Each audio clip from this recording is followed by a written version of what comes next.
We're going to begin with a case against Luigi Mangione, who is charged with the murder of UnitedHealthcare CEO Brian Thompson. The 26-year-old was denied bail by a Pennsylvania judge yesterday, where he's currently in custody on forgery and gun charges. He's also fighting extradition back to New York to face that murder charge. His attorney says he plans to plead not guilty to all the charges against him in both states. Mangione shouted at cameras on his way into court yesterday. I'm completely out of touch and an insult to the intelligence of the American people and lived experience. We should note it's unclear exactly what he was referring to there. This comes as new details surface about the suspected killer. Police say they're investigating claims by Mangione made in writings and on social media that he suffered a back injury. Investigators are looking into whether that had anything to do with this case. Friends of Mangione say this portrait of an accused murderer does not match the man they knew. I remember cooking meals with him and joking around. Had a great sense of humor. We bonded over working out, over the intellectual conversations we had at book club, and the thoughtful, young man that I got to know. It seems completely incompatible with an assassin. We have team coverage. Danny Ceballos is here to break down the growing legal fight for us. Let's begin with NBC News reporter Gary Grumbach, who is in Huntington, Pennsylvania. Gary, good morning. So police say Mangione had ties to multiple states, Maryland, California, and his last known address, Hawaii. What have they uncovered in the last 24 hours? Hey, good morning, guys. Yeah, investigators here are running into a suspect who is not cooperating with investigators and so far not speaking to them either. It's an interesting point here. We saw his outburst going into court yesterday. He tried to speak up in court. His attorney told him to be quiet. And that all relates to what the possible motive, what the possible background could be here. Here's what NYPD Commissioner Jessica Tisch had to say about that. You see anti-corporatist sentiment, a lot of issues with the healthcare industry. I think the whole thing is an absolute tragedy. You have a father, a friend, a family man who was killed. Now, we have a few quotes from some of the writings that were found in Mangione's backpack. I want to read some of them to you here. It says, quote, "I do apologize for any strife or traumas, but it had to be done. Frankly, these parasites simply had it coming." He also says, to the feds, "I'll keep it short because I respect what you do for our country. I'll save you a lengthy investigation. I plainly state that I wasn't working with anyone." Guys. Gary, we know Mangione's attorney has said his client plans to plead not guilty to all charges against him. What do we know about what's next in the legal process? Have we heard anything else from the defense?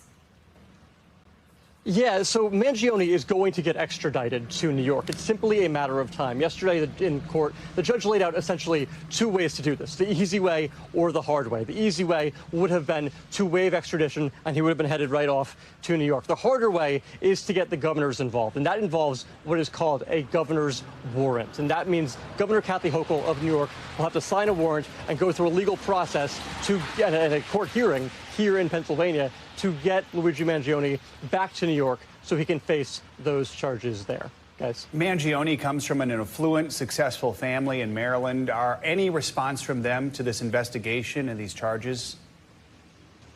Yeah, we haven't heard too much. All that stands right now is a statement from his cousin, who's actually an elected official in Maryland. And he says, in part, quote, he's shocked and devastated by Luigi's arrest. What we have heard from is a number of his friends and acquaintances who say plainly, as you played earlier, they never could see someone like Luigi Mangione doing something like this. Guys.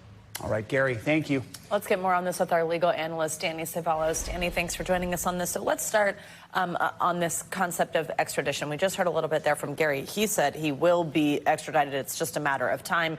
But as we mentioned at the top, Mangione is kind of fighting that right now. Walk us through that process, because that's really what's going to kick this whole thing off, right, for him to get back here to New York on that more serious murder charge. Pennsylvania has a law that requires the governor to turn over someone like Mangione to a requesting state, that's New York, who wants him for a prosecution. It requires that. He can conduct his own investigation, but ultimately, if there is a pending criminal case, he's got to turn him over to New York. There is an exception. It's not going to come into play here. Because Mangione is being charged by Pennsylvania separately, the statute does give the governor discretion to keep him, to prosecute him in Pennsylvania. Governor Shapiro is never going to do that. And Gary's right. He will be extradited. He has the right to file a petition for habeas corpus in Pennsylvania, challenging his detention. That's a fancy legal phrase for basically challenging why he's detained. But he will lose because all they have to show is, number one, is he charged in New York? And number two, can they disprove? In other words, they have to show that he was in New York at the time of the crime. Now, that's an interesting wrinkle. Will he put on evidence that he wasn't in New York? If he does, that's something that the prosecution is going to want to see. It's highly unlikely he's going to be able to prove that he was simply not present. But in a way, it puts the burden on him. So very interesting to see how they approach that standard. At yesterday's hearing, bail was denied. We heard from Mangione's attorney. Let's listen to a little bit of that. In Pennsylvania, the Constitution says that all crimes are generally a bailable offense. The exception to that is if it's a capital case, which means the Commonwealth or the government is looking for the death penalty. Since the crime, at least what was set forth by the district attorney, was alleged to be a second-degree murder, that's not life without parole. So I believe that bail should have been set. I guess I can't imagine a world where the judge would have granted bail in this situation. Does the attorney have a strong point there? He's mostly right. It is true. The Pennsylvania statute says that bail should be permitted unless, and that sounds crazy for extradition, because the whole point of extradition is usually you're dealing with a fugitive. But he's right that the statute does provide for bail. But the exception is if it's punishable by life or death. The statute in New York makes second-degree murder punishable by a series of years, I believe minimum 15 years, up to life. So the question is, under the statute, does it require either life or death or something that is merely punishable by life? If that's the case, then they properly denied bail. So respectfully, we may have a disagreement on what the statute actually means. We've played out. It made a lot of headlines yesterday. People probably saw it circulating on social media. Mangione shouting as he was being taken in by authorities.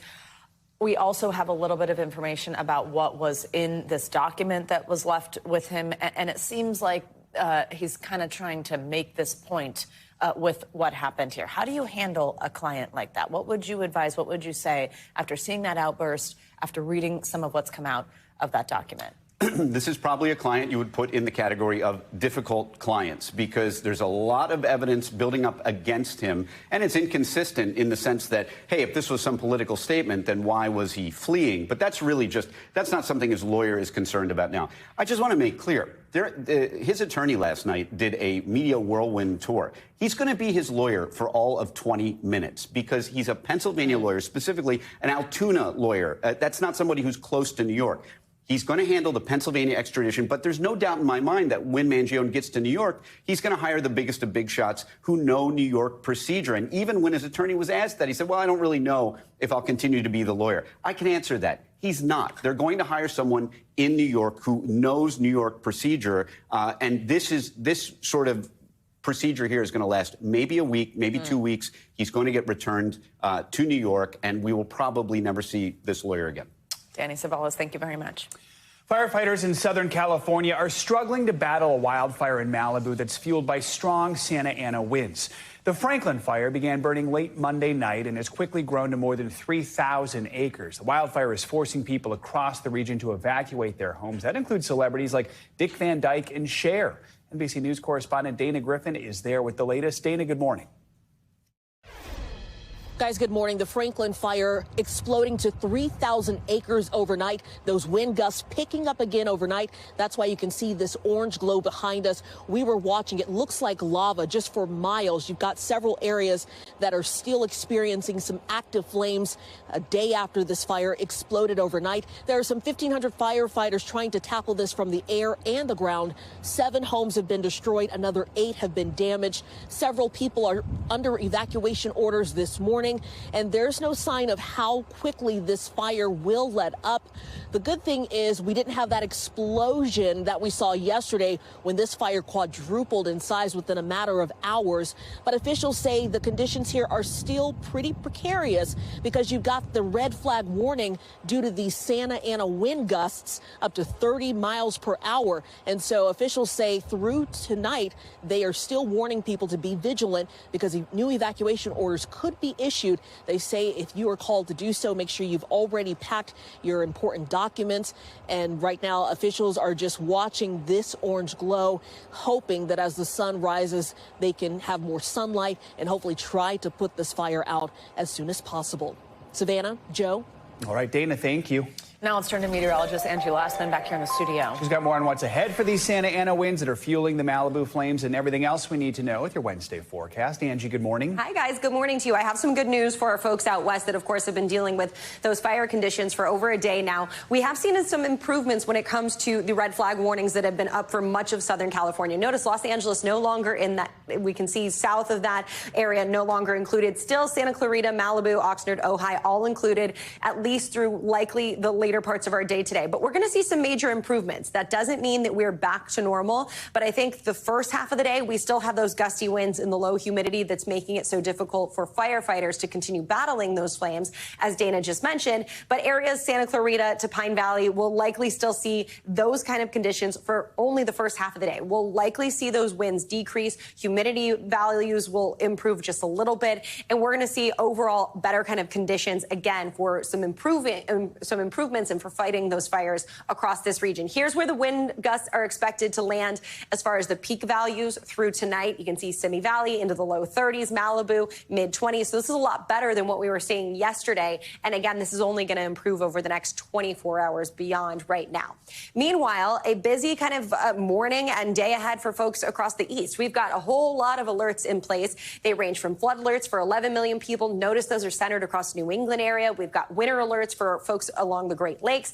And then we've got wind alerts for much of the Northeast. Now, all of this likely going to cause some travel trouble on the roads and in the air here over the next day or so. Here's the mess of rain that's working across parts of the East Coast. We've got really almost everybody included in this. If you live near the East Coast, you're going to deal with some rain today and potentially some snow. That means airports to be impacted, likely delays, New York, Newark, LaGuardia, Philadelphia. Both of those spots are going to see heavy disruptions, I imagine, because of the winds and because of the heavy rain.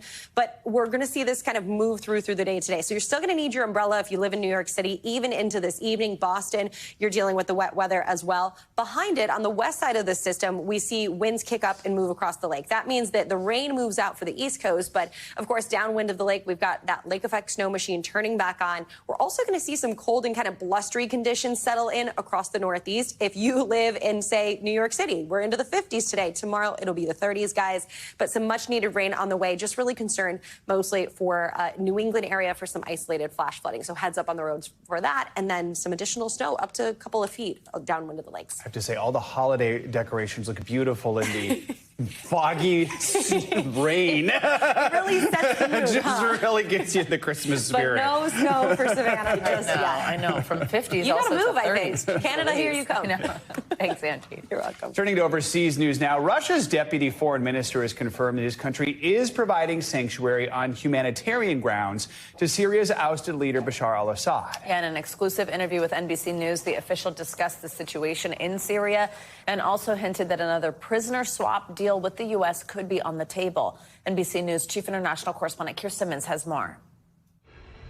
For the first time, Russia confirming reports it has former Syrian President Bashar Al-Assad in an exclusive interview with NBC News. President Assad is in Russia. It would be very wrong for me to elaborate on what happened and how it was resolved. But he's secured, and it shows that Russia acts as required in such an extraordinary situation.